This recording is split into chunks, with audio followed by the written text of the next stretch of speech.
Hey guys, hello everyone. Welcome back to my channel Akshar Chakaksh. As you all can see the thumbnail, a nice thumbnail, right? T2 ka table. Okay, so anyways, today I've come this side. Today we are going to discuss how to make a timetable. If anyone who's watching this video who's in class 12, class 11, class 10 or even a dropper, this video is going to be very helpful and very useful as the exams are nearing.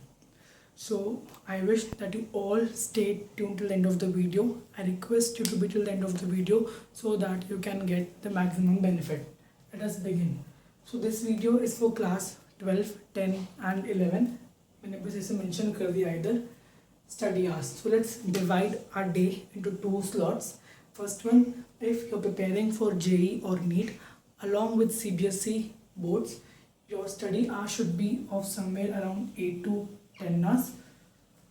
And if you are only a CBSE aspirant, okay, there might be some people who are watching this video who are not so fond of NEET or JEE. So if you're only a CBSE aspirant, your duration of study should be of 6 to 8 hours.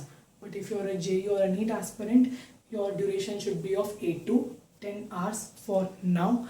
As the exams near, when you come in the month of October or November, you have to increase it to 10 to 12 hours. So now we all are under this lockdown, so no one is going to school.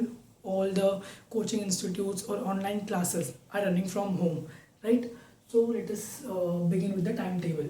Now you may think, why haven't I mentioned it in the morning slot? Because everyone says the early morning you study, it gets into your head much faster. Now since all of you will have your school ka online classes, so the first half of the morning will go in attending those classes. So I have made this timetable, as you all can see, from 4 p.m. in the evening, 4 p.m. to 6 p.m. you can take up math, the most heavy and the weighted subject. I don't like math personally, okay? So, but still, out of physics, chemistry, math and biology, math is a bit heavy, body butcom subject. So 4 to 6 p.m. you can go for math. Then we will have a half an hour of break where you can just take a walk or go for a cycle or just listen to some songs and come back to studies at 6:30 till 8:30. You can take up physics. So if you see, sorry, from 4 to 6 you will take up math, from 6:30 to 8:30 you will take up chemistry. Okay, chemistry I'm keeping it in the evening and a bit late night, cause nothing of much using your brain is there. It's just, by hearting the stuff.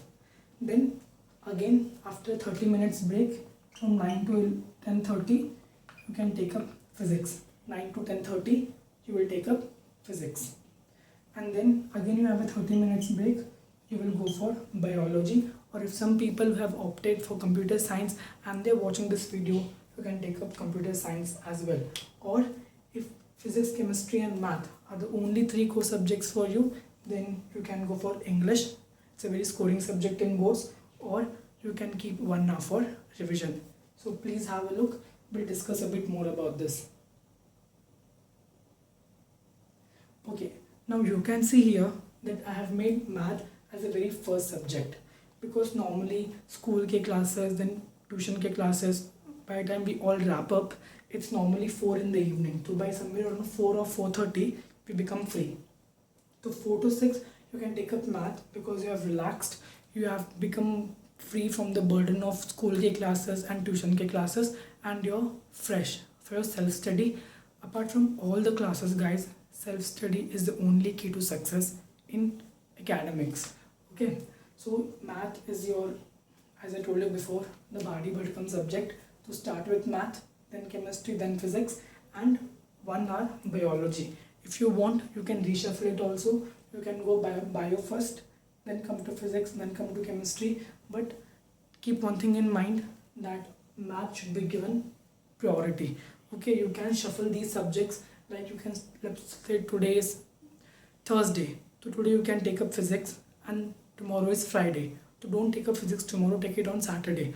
But do not shuffle math. You have to give at least 1.5 an hour or minimum of 1 hour to math every day if you want to score more than 90% in math.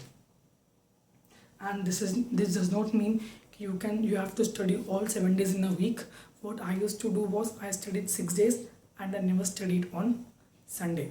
So one day you can chill, you can't go out now, but you may have other ways of enjoying your life.